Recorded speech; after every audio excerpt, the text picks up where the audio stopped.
Welcome to The Gorgeous Effect. I'm Julie Chanel, and with my co-founder, Kathy Olson, we're about to drop some serious tea on how to create funnels that not only look amazing, but actually convert into customers. It's time to show the world what you've got. Let's do this. Hey everyone, this is Julie and Kathy. We're back with another episode of The Gorgeous Effect. Today, it's this and that edition, right? What are we doing? This or that marketing edition. Oh, this or that marketing edition. See, I didn't even set up the intro right. Sorry. It's okay.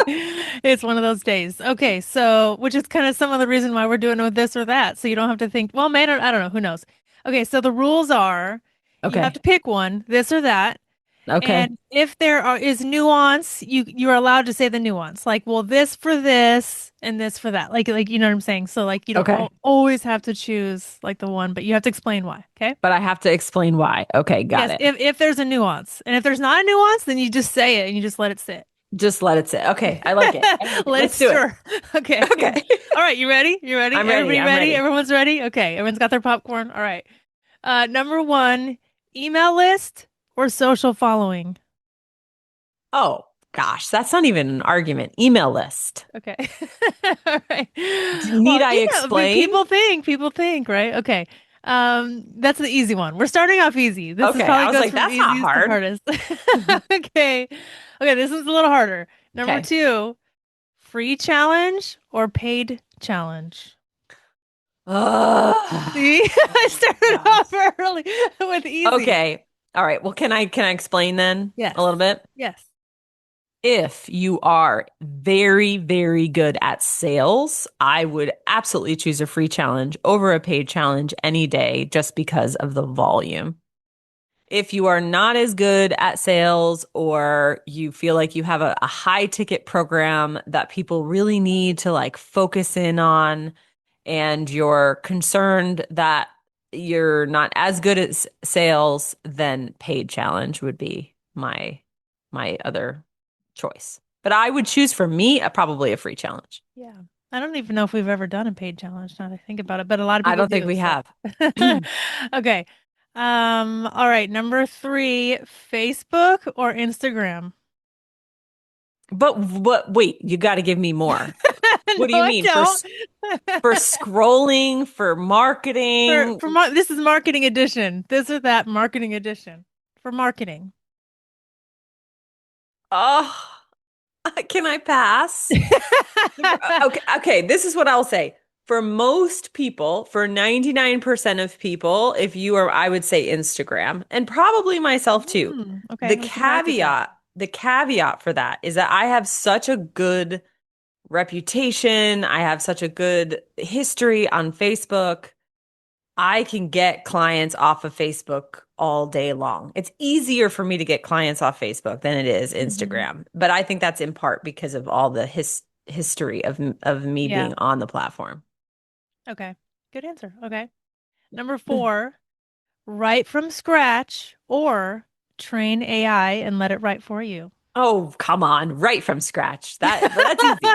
Okay. Well, hey, we're sitting here training AI so much. I thought maybe you had changed your mind. Well, true. And I will say I've gotten much lazier with certain types of writing. I don't even want to use my brain to do Yeah. that. Like podcast show notes. I who reads those? AI can Yeah. generate. But if I sit down to write a Facebook post, I I don't even touch AI because it's only going to make my writing worse. So I Yep. go Yeah. rogue and raw. Yeah. Yeah, that's why I asked because I'm like I feel like this would have been definitely a no-brainer before, but maybe not so much now. So, okay. All right. So, number five, live launch or evergreen. Evergreen. Oh, I I did not think you were going to say that. I'm really? surprised. Yes, I thought you were going Well, to I say think the live reason launch. The reason I like the evergreen model better is because of the pressure. The pressure is less. If you mess up on one day, you can sell the next day. But if you mess up a launch and then you can't launch again for another 3 months, like for 3 months, you're panicking about finances. And launches have not been doing as well these days. And I like the ability to wake up every day and Yeah. say, okay, today's the day I can get paid. So Yeah. evergreen all the The way. the forgivability. Okay. All Yeah. right. So number six, one hero offer or a full product suite. For me or for everybody else? For I mean, I don't know. You can say for you what this way and for everyone else this way.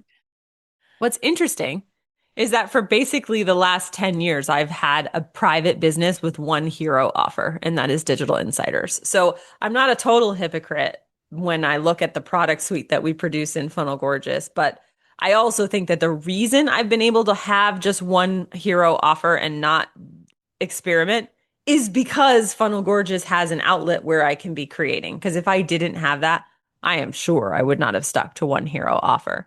I will say though, if you were trying to make your first $1 million, one hero offer, one hero offer, one hero offer. I would never say that it's easier to make $1 million on a product suite because it isn't. Right. So I'm going to say one hero offer. Okay. Final answer. She's logging it Mhm. in. Okay. Number seven, price high and justify it, or price low and volume it. These aren't supposed to be easy. Like, this is supposed to be interesting. I know, but I'm always like, but it I depends, you know. know? That's why I'm allowing you to have a it depends, because I know how hard that is. So, Most people should price higher just because it's easier to make money and get traction with higher premium goods than it is to do volume and lower ticket. The people who do well with volume and lower ticket are the people with giant social followings, people who love ads, those types of things, then have at it. But it's a small segment of people that are like that. So I'm going to say high ticket and justify it. okay. Number eight, being the expert or the reluctant hero. Well, if they're both authentic, then either one. I couldn't make a decision. If you are authentically like, oh my gosh, I don't know why this happened. I'm so glad I'm helping people. You know, I think of Jessie Jean, like she's a classic reluctant hero. There's nothing about that was fake. She literally did not plan that, right? Like, but if it's like a performative reluctant hero, I'm not a Mhm. fan. If Yep. it's authentic reluctant hero, all the way. If you want to be an expert, if you are an actual expert, own that shit. Yeah, and It's yeah. Conversely, it'd be weird to be an expert and be like, "Oh, I don't know what I'm doing." Yeah, You exactly. That know, would look like, weird. "Oh, okay, I just don't know why that happened." Okay, I think I good think answer. I'm more comfortable being an expert because I'm not a reluctant hero at this point. Maybe I was at one time. Like I thought, oh crap, how did that happen? But I'm not Yeah, that anymore. yeah, It wouldn't fit it right would be for where I inauthentic. am. Okay, Yeah. cool. All right, this one's kind of cool. I like this one.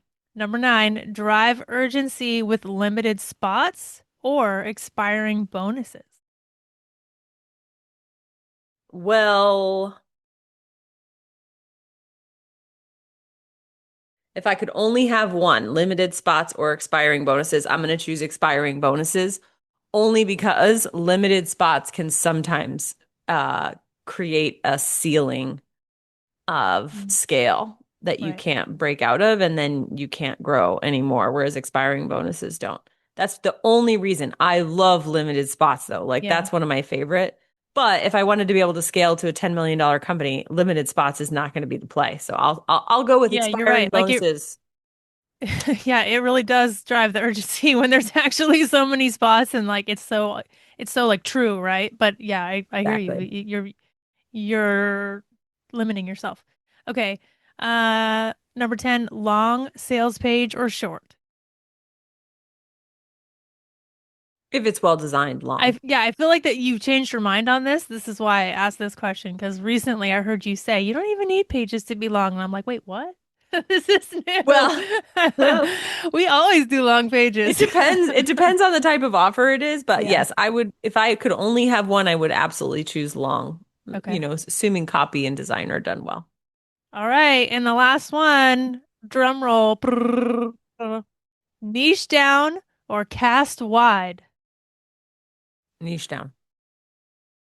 Okay. Especially now. Yeah. Especially now. I don't think casting wide is going to do anybody any favors. Yeah. Especially it's because of AI and everything being available, Yeah, right? yeah. Like The it's thing like is, more hand holding for sure. if you are there's like two types of beginners in my head. There's the beginner who's like doesn't know what they're doing, afraid, not sure what they want to do, confused. In that you have a window where you can cast wide, but it's not casting wide just to like be all over the place. It's more like to find what signal people pick up to kind of give you like, oh, people like that. Again, not to use Jessie as an example, but she's a perfect example of someone who cast wide. She had money transparency, furniture flips. She talked about content. Well, the signal that picked up was like people wanted to know how she did content, right? And now she's niching down into content. And so you do have a time period where casting wide can work for you, but once you have an idea and you know, niche down 100%. Yeah, and I think that even goes for with your products of like teaching kind of one thing, and not all Hmm. the things anymore because it's not the Hmm. breadth of information. It's like kind of how deep you go and, into something. So like, obvious for hers, it's like not like everything you needed to know about social media. It's like Yeah, literally exactly. one thing about social media and it's one style of post, right? So it's even more niche in the actual topic focus. Exactly. And I did a reel on this because, people have said courses are dead and all that. And I don't think courses are dead. I think that people want to learn how you think about something. And if there's a course that's going to take you behind the scenes, teach you how to think about something, and then get you the result that that person is having, people are going to buy that all day long. And you make a really good point about her particular challenge. It's not just like how to do social media, and it's not even how to do reels. It's like how to do the yapping reel. It's so specific. And the reason why it worked is because she was living proof of how well it was working. And people were like, well, I want to do it the way she does it. I want to see how she thinks. And I think if you model that, that does require you, though, to go do stuff and be good at it, right? You can't just like, you got to go do something and have something worth talking about. And for some people, that's really where they have to start. Yeah, I've been really pleasantly surprised with the content because I thought it was gonna. I was hoping it wasn't gonna be, here's how I do. Like, here's what microphone like that. I really wanted it to be. What is your thought process that got you here, and behind the scenes. So that's made me like totally think about all of the things that we're teaching, and being like, people really want to know how you came up with it, not like what you came up with, but because they can see that. But what was the thought process? What went into it? What were you going for? What was your goal? Like how did you work that idea out? So I agree with you. I think this is like the future of all courses Yes. is very small and focused, but showing the thought process and retraining your brain to think like them.